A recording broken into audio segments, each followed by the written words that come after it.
On Monday the 6th of June, MLAs took part in a debate on domestic violence. In opening the debate, the DUP's Pam Lewis called on the Justice Department to make tackling domestic violence a priority. Thank you, Mr. Speaker. I welcome the opportunity to make my maiden speech in the House today. I would like to thank the people of South Antrim for putting their trust in me and electing me to this Assembly. During the election campaign, there was a very clear message that we heard on the doorstep. People wanted us to move forward, address the issues that matter to them, and ensure we deliver in the best interests of Northern Ireland. However, Mr. Speaker, it gives me no joy in having to bring to the attention of members of this House an issue that affects many people in Northern Ireland. Indeed, within the next hour, before this debate concludes, another 3 victims and families will be affected by this scourge in our society. I'm referring to domestic violence. The motion before the House today calls on the Minister to ensure that addressing domestic violence is a priority for his department. There may well be people who are sceptical of such wording and who believe that there are other criminal justice issues which merit higher priority. However, domestic violence, unfortunately, is not viewed by some in our society as one of the most high-profile problems in Northern Ireland today. And sadly, it is one that is prevalent, on the increase, and takes place behind closed doors. The research is startling.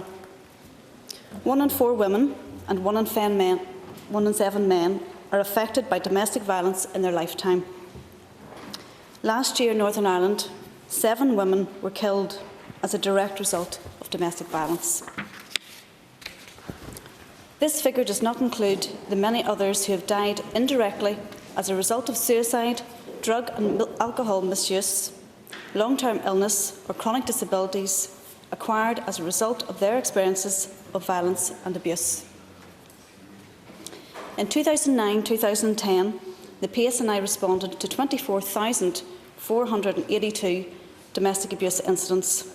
This is almost 70 per day. That is the magnitude of the problem that domestic violence is in Northern Ireland. That is why this must be a priority for the Justice Minister and this Assembly. We must remember that only around 25% of women ever report their worst assault to the police, and on average, a victim is assaulted 35 times before reporting the incident or seeking support. In reality, we do not know what the true extent of the problem is. Another consideration is the effect that domestic violence has not only on adults but also on the children. In fact, the children are the hidden victims of domestic violence. In 90% of violent incidents, children are in the same or next room. They witness the attack and often feel compelled to intervene. Last year, over 100,000 children were affected by domestic violence in Northern Ireland. The statistics are startling. 1,077 women were accommodated in refuge. 854 children were accommodated in refuge. 2,938 women and 3,617 children were supported to remain in their homes in the community. An astounding 32,349 calls to the domestic violence helpline were received, showing a 17% increase on the previous year.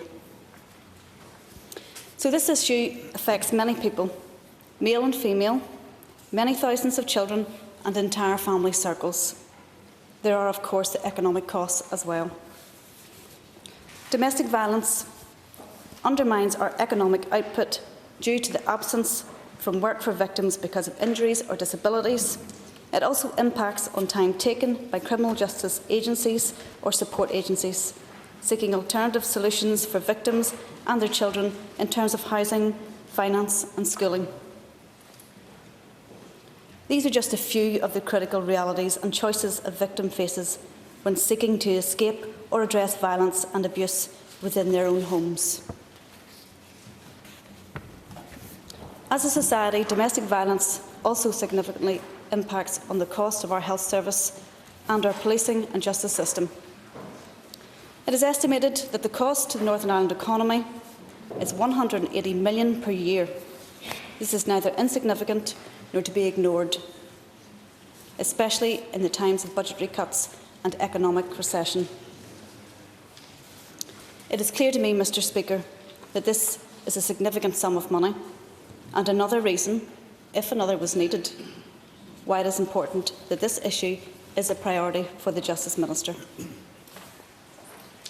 However, it should be stressed that the primary reason for dealing with this blight on our society should be the ending of the nightmare, supporting the victims and bringing to justice those responsible for this crime.